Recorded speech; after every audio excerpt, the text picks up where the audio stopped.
மெயினா எல்லாரும் எக்ஸ்போர்ட்குள்ள வரவங்க ஒண்ணு மட்டும் யோசிங்க. ஏன் நிறைய பேர் எக்ஸ்போர்ட்குள்ள வராங்கன்ட்டு. மெயினா ரெண்டே திங் தான் இருக்கும்.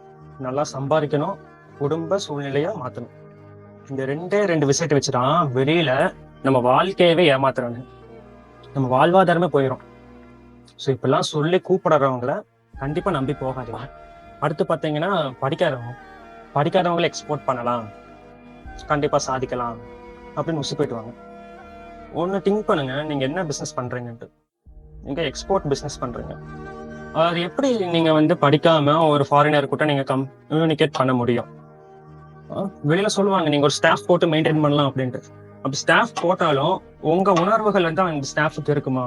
நீங்க ஒரு விஷயத்த ஒரு வேலை சொல்ல நினைப்பீங்க, அதை அவங்க சொல்லுவாங்களா? நாளைக்கு இந்த ஸ்டாஃபே உங்களை விட்டு போனாலும் நீங்க எப்படி இந்த பிசினஸ் சஸ்டெயின் பண்ணுவீங்க?